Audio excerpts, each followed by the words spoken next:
श्रीमद् भगवत गीता चर्चा के 11वां भाग में आपका स्वागत है। मनुष्य जीवन में गीता को समझना बहुत जरूरी है। पूरा वीडियो देखें, जिंदगी बदल जाएगी। अध्याय संख्या 1, श्लोक संख्या 23। मूल श्लोक योत्स्यमानान् वेक्षेहन् य एतेत्र समागता धार्तराष्ट्रस्य दुर्बुद्धेर्युद्धे प्रियचिकीर्षव। हिंदी अनुवाद। दुष्ट बुद्धि दुर्योधन का युद्ध में प्रिय करने की इच्छा वाले जो ये राजा लोग इस सेना में आए हुए हैं, युद्ध करने को उतावले हुए इन सबको मैं देख लूं। दुर्बुद्धि धार्तराष्ट्र दुर्योधन का युद्ध में प्रिय चाहने वाले जो ये राजा लोग यहाँ एकत्र हुए हैं, उन युद्ध करने वालों को मैं देखूंगा। हिंदी कमेंट्री। पूर्व श्लोक में कही गई बात को ही अर्जुन इस श्लोक में बल देकर कह रहा है। शत्रु सैन्य के निरीक्षण के कारण को भी वह यहाँ स्पष्ट करता है। एक कर्मशील व्यक्ति होने के कारण वह कोई अनावश्यक संकट मोल नहीं लेना चाहता।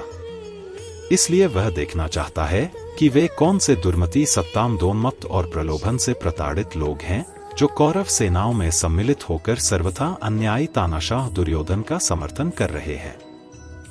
व्याख्या।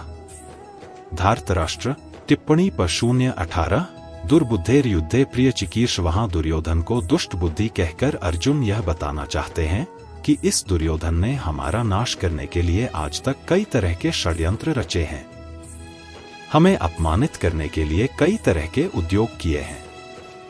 नियम के अनुसार और न्यायपूर्वक हम आधे राज्य के अधिकारी हैं, पर उसको भी यह हड़पना चाहता है, देना नहीं चाहता। ऐसी तो इसकी दुष्ट बुद्धि है और यहाँ आए हुए राजा लोग युद्ध में इसका प्रिय करना चाहते हैं। वास्तव में तो मित्रों का यह कर्तव्य होता है कि वे ऐसा काम करें, ऐसी बात बताएं जिससे अपने मित्र का लोक परलोक में हित हो।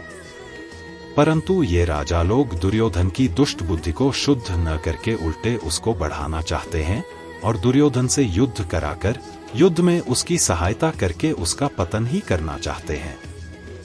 तात्पर्य है कि दुर्योधन का हित किस बात में है, उसको राज्य भी किस बात से मिलेगा और उसका परलोक भी किस बात से सुधरेगा, इन बातों का वे विचार ही नहीं कर रहे हैं। अगर ये राजा लोग उसको यह सलाह देते कि भाई कम से कम आधा राज्य तुम रखो और पांडवों का आधा राज्य पांडवों को दे दो, तो इससे दुर्योधन का आधा राज्य भी रहता और उसका परलोक भी सुधरता। योत्स्यमानान् वेक्षेहन् य एतेत्र समागता। हिन युद्ध के लिए उतावले होने वालों को जरा देख तो लूं। इन्होंने अधर्म का, अन्याय का पक्ष लिया है, इसलिए ये हमारे सामने टिक नहीं सकेंगे, नष्ट हो जाएंगे। योत्स्यमानान् कहने का तात्पर्य है कि इनके मन में युद्ध की ज्यादा आ रही है, आतः देखूं तो सही कि ये हैं कौन। संबंध अर्जुन के ऐसा कहने पर भगवान ने क्या किया, इसको संजय आगे के 2 श्लोकों में कहते हैं।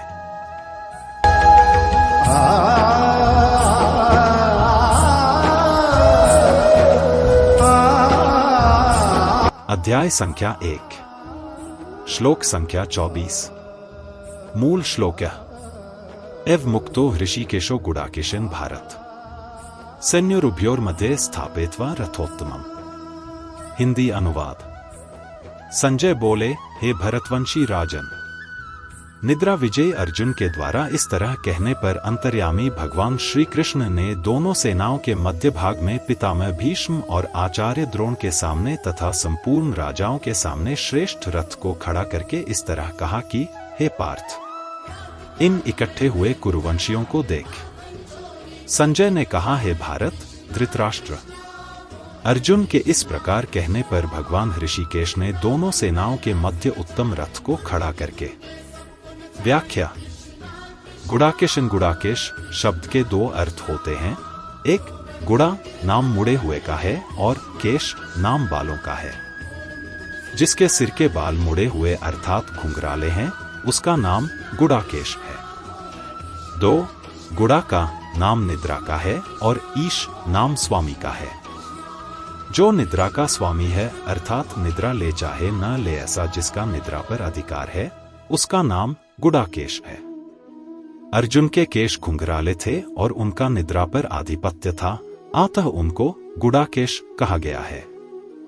एव मुक्तः, जो निद्रा आलस्य के सुख का गुलाम नहीं होता और जो विषय भोगों का दास नहीं होता, केवल भगवान का ही दास भक्त होता है, उस भक्त की बात भगवान सुनते हैं, केवल सुनते ही नहीं, उसकी आज्ञा का पालन भी करते हैं।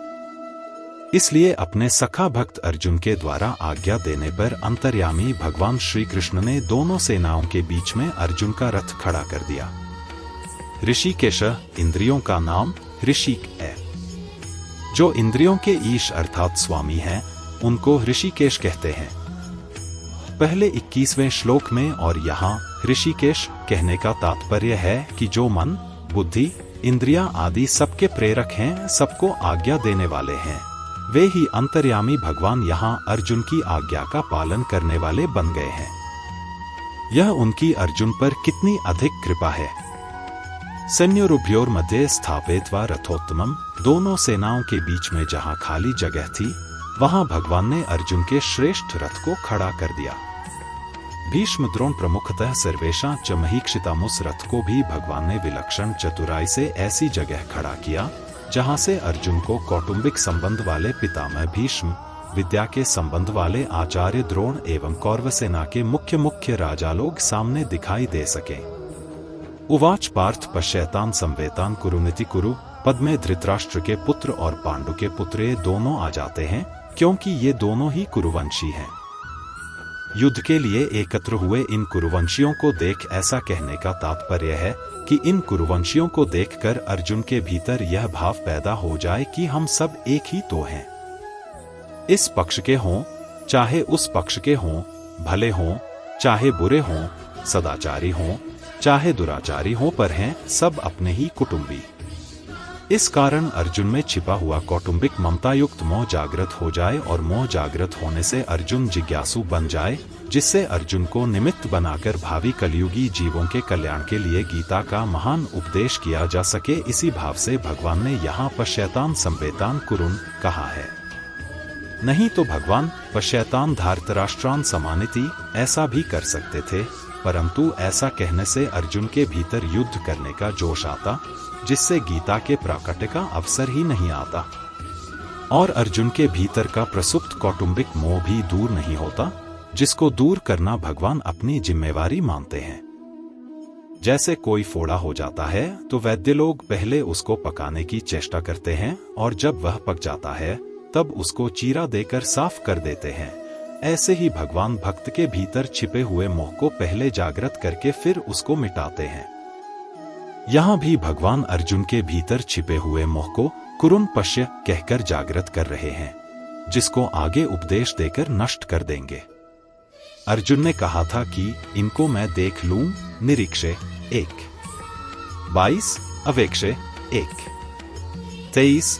अतः यहाँ भगवान को पश्य तू देख ले ऐसा कहने की जरूरत ही नहीं थी। भगवान को तो केवल रथ खड़ा कर देना चाहिए था, परंतु भगवान ने रथ खड़ा करके अर्जुन के मोह को जागृत करने के लिए ही कुरुन पश्य, इन कुरुवंशियों को देख ऐसा कहा है। कौटुंबिक स्नेह और भगवत प्रेम इन दोनों में बहुत अंतर है। कुटुंब में ममता युक्त स्नेह हो जाता है तो कुटुंब के अवगुणों की तरफ ख्याल जाता ही नहीं, किंतु ये मेरे हैं ऐसा भाव रहता है। ऐसे ही भगवान का भक्त में विशेष स्नेह हो जाता है तो भक्त के अवगुणों की तरफ भगवान का ख्याल जाता ही नहीं, किंतु यह मेरा ही है ऐसा ही भाव रहता है। कौटुंबिक स्नेह में क्रिया तथा पदार्थ, शरीर आदि की और भगवत प्रेम में भाव की मुख्यता रहती है। कौटुंबिक स्नेह में मूर्ता, मोह की और भगवत प्रेम में आत्मीयता की मुख्यता रहती है। कौटुंबिक स्नेह में अंधेरा और भगवत प्रेम में प्रकाश रहता है। कौटुंबिक स्नेह में मनुष्य कर्तव्यच्युत हो जाता है और भगवत प्रेम में तल्लीनता के कारण कर्तव्य पालन में विस्मृति तो हो सकती है, पर भक्त कभी कर्तव्यच्युत नहीं होता।